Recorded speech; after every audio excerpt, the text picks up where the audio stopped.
நீங்க வெறும் புதிய கல்விக் கொள்கை வந்து வெறும் மொழி திணிப்பா நினைக்காதீங்க. அதுல 6ஆம் வகுப்பு கடந்த மாணவர்கள் குறிப்பிட்ட காலத்திற்கு ஸ்கூலுக்கே வர வேண்டாம். புரியலையே சொல்றேன்ப்பா. அவங்க பகுதியில அவங்க சமூகம் சார்ந்த தொழில்களை பட்டியலிடுறாங்க. செருப்பு தைப்பது, மண்பாண்டம் செய்வது, முடி திருத்துவது எல்லாம் அதுல இருக்கு. இந்த தொழில்களை பள்ளிக்கு வராமல் அங்கு சென்று தங்கி பயில வேண்டும். சரிங்களா? அதனால இதை வந்து மேலோட்டமா சும்மா அது வேணாம். இது சமூக நீதிக்கு எதிரானது.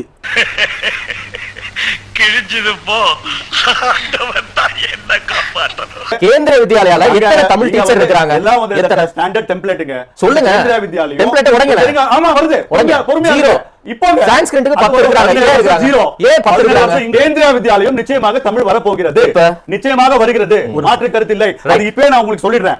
இதுவரைக்கும் கேந்திர வித்யாலயா பள்ளிகளில் தமிழ் நடத்தி கொடுக்கப்படுகிறது, தமிழ் கற்பித்து கொடுக்கப்படுகிறது என்று சூடு அணைச்சு சத்தியம் பண்ணவங்க இன்னைக்கு சொல்லிட்டாங்க இனி வரக்கூடிய ஆண்டுல இருந்து வருமா? இதுக்கு முன்னால ஒரு அவமானப்பட்டதே இல்லையா? ரீலுடுவான். தமிழ்நாட்டில் PM ஸ்ரீ கேந்திரிய வித்யாலயா பள்ளிகளில் ஹிந்திக்கு மும்மொழியில ஹிந்திக்கு 52 ஆசிரியர்கள், சான்ஸ்கிரிட்டுக்கு 15 ஆசிரியர்கள், தமிழுக்கு 0.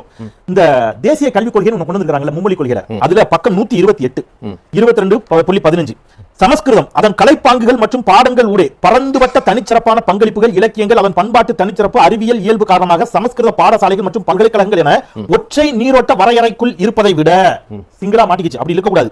சமஸ்கிருதம் மும்மொழி வாய்ப்பாட்டு மொழி தெரி உரிமைகளில் முதன்மையான ஒன்றாக பள்ளிகளிலும் உயர்கல்வியிலும் ஆற்றல் மிகு முன்னளிப்புகளுடன் முதன்மை நீரோட்டமாக இருக்கும்.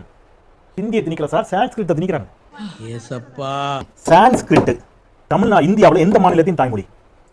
எதுக்கு நீங்க சான்ஸ்கிரிட்ட மும்மொழி தெரிவு முதலில் ஒன்றாக சான்ஸ்கிரிட்ட கொண்டு வந்து ஏன் சேர்க்கணும்? எதுக்கு சார்? யாருடைய தாய்மொழி? இங்க இருக்கிற யாருக்காவது சான்ஸ்கிரிட் தாய்மொழியா? எத்தனை பேர் தாய்மொழி எங்க சான்ஸ்கிரிட் பேசுறாங்க? சான்ஸ்கிரிட் நீங்க எவ்வளவு நிதி ஒதுக்கி இருக்கீங்க சொல்லுங்க? The central government of India spent 2,532 crore rupees for the promotion of Sanskrit from 2014 to 2024. அட பாவிகளா, வாயில சுவிட்ட வச்சு வெடிய அடியில வச்சிட்டீங்களடா. And what about the other languages? Tamil plus Telugu plus Kannada plus Malayalam plus Odia. All of these languages combined, they got allotted only 147 crore rupees. கரெக்ட்டா அங்கேயே துப்பிட்டானே. So Sanskrit gets 17 times more the budget allocation and the amount spent for its promotion. According to the last census data, if you look at the top spoken languages of India, Hindi is at the top with 43% population of India speaking it. After that you have Bengali, Marathi, Telugu and Tamil. Sanskrit is not even in the top 50 languages. Only 0.00002% of India's population speaks Sanskrit as a mother native language. என்னப்பா செய்யறது? விதி விளையாடுச்சுப்பா. நாயே, நீ விளையாண்டு போட்டு விதி மேலேண்டா பழி போடுற. உன்னை அப்படியே குத்துறனா? உங்களுக்கு வந்து இந்த HPV கர்ப்பப்பை புற்றுநோய்க்கான தடுப்பூசி கொடுத்தது வந்து முதல்வர் அப்படின்னு மத்திய அரசின் மோடி சர்க்கார் எல்லாருக்கும் இலவசமா கொடுக்கறாங்க. அத வாங்கி கொடுத்திருக்காருங்க முதல்வர். ஆனா அதுலயே இவங்க வழக்கம் போல ஸ்டிக்கரை ஒட்டிக்கிட்டு அத நாங்க தான் செஞ்சோம் அப்படின்னு சொல்லி அதுக்கான ஸ்டிக்கரையும் அவங்க ஒட்டிக்கிட்டாங்க. அட கிறுக்கா, புற மாசத்துல பிறந்தவனே, எதையும் முழுசா கேட்டு போங்கடா. ஏன்டா அவசரப்படுறீங்க? தடுப்பூசி போடுகிறார்கள். அது வந்து மோடி அரசுடைய திட்டம். Very good. ஏன் குஜராத்ல போடல? ஏன் உத்தரப்பிரதேசல போடல?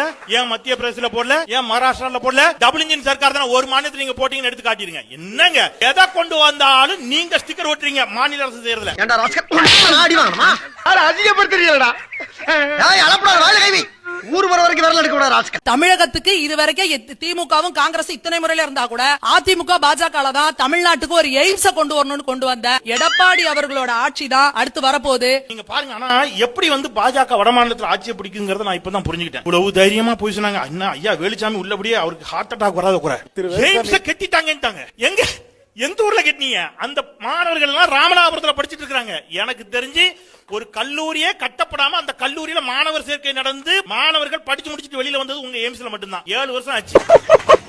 இவனு ஈக்குவலா மைண்டம் பண்றானே. கல்வியில் சிறந்த தமிழ்நாடுன்னு வந்து முதல்வர் வந்து விழா எடுத்துக்கிறாரு. நாங்க என்ன கேக்குறோம்? அரசு பள்ளிகள் தரமா இல்ல. ஏசர் ரிப்போர்ட் படி 10வது படிக்கிற பிள்ளைக்கு 3வது பாடத்தை படிக்க தெரியல. கல்வியில் சிறந்த தமிழ்நாட்டுக்கு சொன்னாங்க. கல்வியில் சிறந்த தமிழ்நாடு அரசு பள்ளிகளே சரியில்லை அப்படின்னு எல்லாருமே வருத்தப்பட்டாங்க. இந்த ஆண்டு JEE தேர்வில் 448 அரசு பள்ளி மாணவர்கள் தேர்ச்சி பெற்றிருக்கிறார்கள். அதில் 88 பேர் பட்டியல் சமூக மாணவர்கள். UPSC எக்ஸாம்ஸ்ல போன வருஷத்துக்கு முந்தின வருஷம் 155 பேர் தேர்வு. அதுல 85 பேர் நான் முதல்வன் திட்டத்தின் கீழ் படித்த அரசு பள்ளி மாணவர்கள். நீங்க போய் பார்க்கணும். என்ன இப்படி ட்விஸ்ட் ஆயி போச்சு? இப்போ நான் கொடுக்குறேன்டா ட்விஸ்ட். நீங்க நீட் தேர்வை நாங்க ரத்து பண்ணிடுவோம். எடப்பாடி பழனிசாமி என்ன பண்ணாரு அப்படின்னா, அரசு பள்ளி மாணவர்கள் இந்த நீட் தேர்வு எழுதிட்டு உள்ள போறதுக்கு பிரச்சனையா இருக்கு அப்படின்றதுக்காக அரசு பள்ளி மாணவர்களுக்கு 7.5% இடஒதுக்கீடு கொண்டு வந்தாரு. எனக்கு சகோதரி அவர்களிடம் இன்றைக்கு ஒரு விஷயத்தை நான் பாராட்டுறேன். உள்ளபடியே உங்களுக்காக நான் கரவொலி எழுப்புறேன். மனசாட்சியோடு சகோதரி ஒரு விஷயத்தை ஒத்துக்கிட்டாங்க. நீட் தமிழ்நாட்டு மாணவர்களை பாதிச்சிருக்குங்கிறத ஒத்துக்கிட்டாங்க. என்ன சொன்னாங்கன்னா, நீட்டினால் மாணவர்கள் பாதிக்கப்பட்ட போது ஐயா எடப்பாடி 7.5 விழுக்காட்டை கொண்டு வந்தாரே, அதனால் தானே அரசு பள்ளி மாணவர்கள் போனார்கள், திமுக செய்ததான் கேட்டாங்க. ரொம்ப நன்றி. நீட்டு அரசு பள்ளி மாணவர்களுக்கு சாமானிய பிள்ளைகளுக்கும் எதிரி என்றை நீங்கள் ஒத்துக்கொண்டீர்கள். அந்த உங்களுடைய மன தைரியத்திற்கு என்னுடைய வாழ்த்துக்கள். ஐயோ, எந்த ட்ரெண்ட்ல பேசினாலும் எந்த ரூட்ல போனாலும் விடவே மாட்டேங்கிறானே, நான் என்ன பண்ணு. இது வரைக்கும் தொடக்க கல்வியில தமிழகத்துல டிராப் அவுட்ஸ் கிடையாது, 0ல இருந்தது. இப்ப 2.7% டிராப் அவுட்ஸ். உயர் கல்வியில 8.5% உயர்ந்திருக்கு. ரமேஷ் பொக்ரியால் சொல்லுகிறார், ஐயா இன்னைக்கு தாவேக்காவில் இருக்கக்கூடிய செங்கோட்டையின் கல்வி அமைச்சராக இருந்த பொழுது இடைநிற்றல் 8 விழுக்காட்டிலிருந்து 16 விழுக்காடு 100% ஜம்ப் ஆச்சு. அவர் நாடாளுமன்றத்தில் சொன்ன தகவல் நான் சொல்றேன். 1 முதல் 5ஆம் வகுப்புகளில் தமிழ்நாட்டில் இடைநிற்றல் 0. நீங்க நாடாளுமன்றத்தில் சொன்னது நான் சொல்றேன் 7 விழுக்காடு. அது எதுனா ஹையர் ஸ்டடீஸ். அது 16 விழுக்காட்டிலிருந்து 7 விழுக்காடாக குறைத்திருக்கிறது இந்த அரசு. அதையும் சேர்த்து சொல்லுங்க. பெரிய நக்கீர் குற்றம் கண்டுபிடிச்சாரு. எல்லாருமே கடுமையான அதிருப்தியில இருக்காங்க. எங்க எடுத்தாலும் லஞ்சம், ஊழல், எதுல எடுத்தாலும் கமிஷன், கரப்ஷன், எதை கொடுத்தாலும். ஊழலை பத்தி பேசுனீங்க. நம்ம பிரதமர் மோடி 7.5 லட்சம் கோடி ஊழல் செய்திருக்கிறார் என்று சிஏஜி அறிக்கை. ரோடுக்கு எவ்வளவுங்க போடுவோம்? இதை வச்சு சொல்றீங்க நீங்க. சிஏஜி அறிக்கைங்க 18 கோடி ரூபாய் திட்ட மதிப்பீடு. 1 கிலோமீட்டர் போறதுக்கு 1 திட்ட மதிப்பீடுக்கும் செலவுக்கும் உள்ள வேறுபாடு எவ்வளவு சார் வேறுபாடு? சரி சார், சார் வாங்க சார். சார் வாங்க சார். 1 கிலோமீட்டருக்கு 18 கோடி ரூபாய் திட்ட மதிப்பு. கொஞ்சம் உயர்ந்திருக்கும். எவ்வளவு சார்னு சொல்லுங்க. 18 கோடி ரூபாய் திட்ட மதிப்பு ஒன்றிய அரசு போடுது ஒரு சாலை அமைப்பதற்கு. கொஞ்சம் உயர்ந்துடுச்சு. எவ்வளவு உயர்ந்திருக்கும் நீங்க சொல்லுங்க. 215 கோடி ரூபாய். தார்ல போட்டீங்களா தங்கத்துல போட்டீங்களா? தார்ல போட்டீங்களா தங்கத்துல போட்டீங்களா ரோடு? அதுக்கு மட்டும் பதில் சொல்லுங்க. ஊழலை பத்தி பேசுறீங்க. டேய், நீ நல்லா இருக்க மாட்டடா, நல்லாவே இருக்க மாட்டடா, நாசமா போனவன். பெண்கள் மீதான பாலியல் குற்றங்கள் 35% அதிகமாயிருக்கு. இதுக்கு நீங்க என்ன பதில் சொல்ல போறீங்க? நீங்க யோசிச்சு பாருங்க. உடனே நீங்க திமுக இருக்கவங்க எல்லாம் சொல்லிடுறாங்க, நீ வந்து மணிப்பூரை பத்தியா, மத்திய பிரதேச பத்தியா, உத்தரப்பிரதேச பத்தியான்னு கேக்குறீங்க. எல்லாவற்றிற்கும் மணிப்பூரை காரணம் காட்டுகிறீர்களே. இங்க நம்ம வீட்டுல நடந்தா மணிப்பூர்னு சொல்லுவீங்களா? தமிழ்நாட்டில் நடந்தாலும் தப்பு. தமிழ்நாடு அரசு பொறுப்பேற்கணும். உங்க வாதத்தை நான் உடன்படுறேன். ஆனா ஏன் மணிப்பூரை பேசுறோம்? பாஜகவிற்கும் மற்ற மாநில முதலமைச்சர்களுக்கு என்ன வித்தியாசம் தெரியுமா? மணிப்பூரில் 2 பெண்கள் நிர்வாணப்படுத்தப்பட்டு சாலையில் இழுத்து வரப்பட்டு கூட்டு பாலியல் வல்லுறவு செய்யப்பட்டு வீடியோ எடுக்கிறாங்க. மாநில முதலமைச்சர் என்ன சொன்னார் தெரியுமா?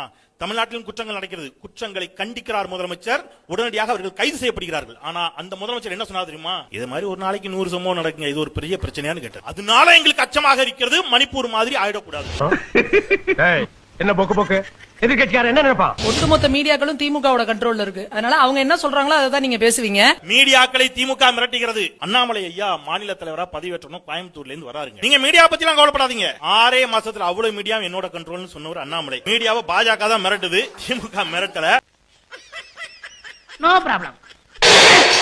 விடியல் பயணம் சொல்லி ஒரு ஓடாத காயலாங்கடை பஸ் ஒண்ணு வச்சு அதுக்கு லிப்ஸ்டிக் அடிச்சு விட்டு ஓட விடுறது. மனசாட்சி எல்லாம் பேசிட்டாங்க. பேருந்துகள்லாம் வந்து சும்மா அந்த வார்த்தையை ஒரு பெண்ணாக இருந்து நீங்க சொல்லிருக்க கூடாது சகோதரி. லிப்ஸ்டிக் அடிச்சு விட்டுருக்காங்கன்னு சொன்னீங்க. பொன்முடி சொல்லியிருந்தாலும் தப்புதாங்க. நான் என்ன சொல்றேன், ஆகாயம் தமிழுக்கு கேக்குறேன், நிகழ்ச்சி முடிச்சு அப்படியே வாங்க, அருமை தங்கையும் அழைச்சிட்டு போவோம், எல்லாரையும் அழைச்சிட்டு போவோம், போய் நிப்போம், அப்படியே வர்ற பஸ்ஸை பார்ப்போம், அந்த பஸ்ல ஏறும், அந்த பஸ் ஷூட் பண்ணிக்கங்க. நான் வேணாலும் என் கை காசை கூட்டு போட்டு எல்லாரையும் கூட்டு போறேன் குஜராத்துக்கு, உத்தரப்பிரதேசத்துக்கு, பீகாருக்கு. அங்க போய் அந்த அரசு பஸ் பார்ப்போம். என்ன கதை விடுறீங்க? எவ்வளவு அழகான பேருந்துகள் ஓடிட்டு இருக்கு, பஸ் எப்படி போகுது அப்படிங்கிறீங்க. ஒன்லி பாடி லாங்குவேஜ் தான்ப்பா, உள்ள ஒண்ணு கிடையாதுப்பா. நீ நினைக்கிற அளவுக்கு நான் ஒண்ணு பெரிய பயிற்று கிடையாதுப்பா, ஒன்லி பில்டப்புப்பா. என்ன பொறுத்தல ஒரே ஒரு கேள்வி, இந்திய நாட்டினுடைய பிரதமர் 3 முறை இங்க வந்துட்டாரு, ஆனா இந்திய நாட்டினுடைய எதிர்க்கட்சி தலைவர் ஒரு முறையாவது வந்திருக்கிறாரா? ராகுல் காந்தி வருவாரான்னு கேட்டாரு. திமுகவின் வெற்றிக்கு ராகுல் காந்தி வருவதை விட அடிக்கடி மோடியும் அமித்ஷாவும் வருவதுதான் மிக மிக முக்கியம்.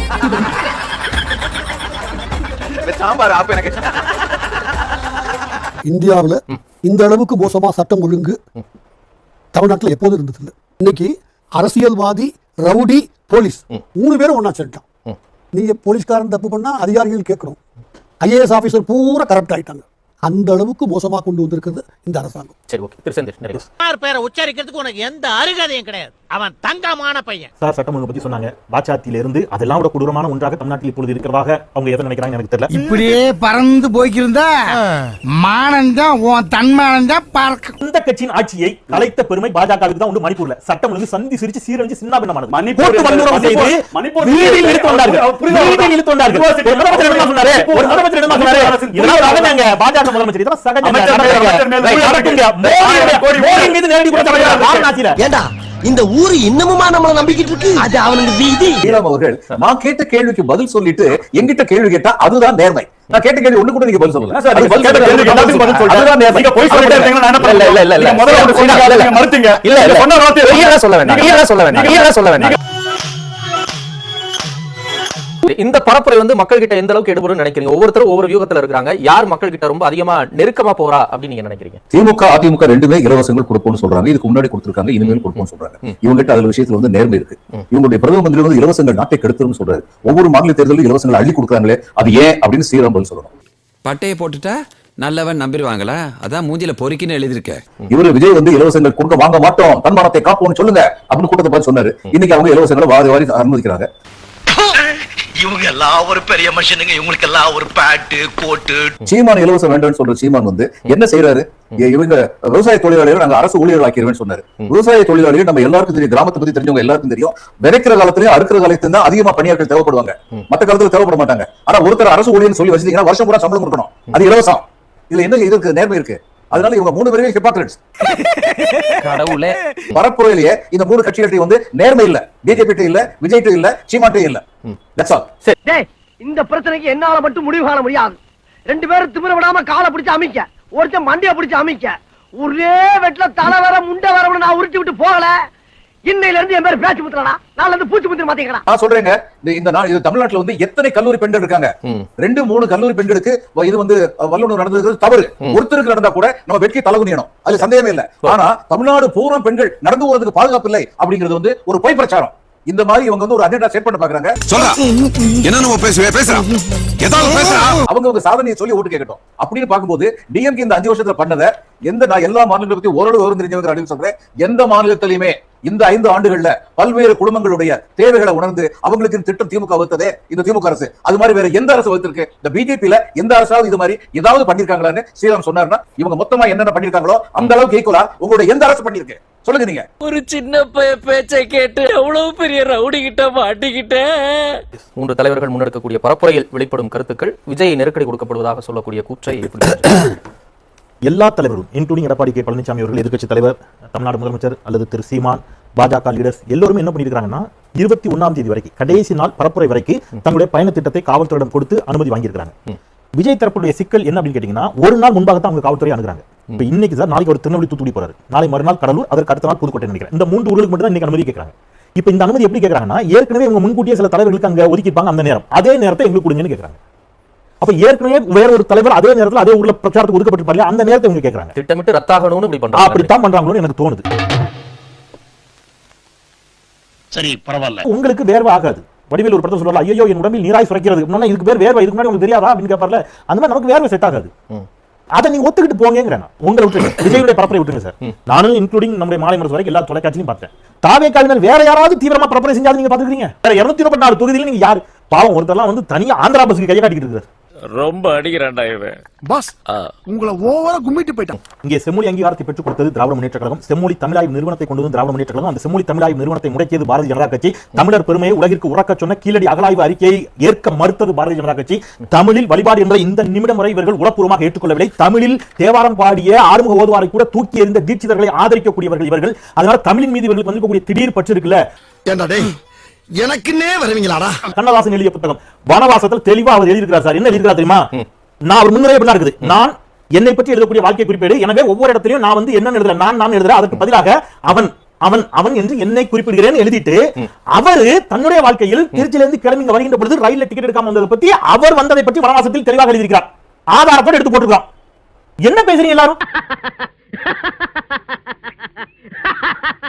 இந்த வீடியோ உங்களுக்கு பிடிச்சிருந்தா கண்டிப்பா லைக் பண்ண மறக்காதீங்க. அப்படியே உங்க நண்பர்களுக்கும் ஷேர் பண்ணுங்க. நீங்க பண்ற ஒவ்வொரு லைக்கும் தான் இந்த வீடியோவை மற்ற நண்பர்களுக்கும் கொண்டு போய் சேர்க்கும். மறக்காம சப்ஸ்கிரைப் பண்ணுங்க.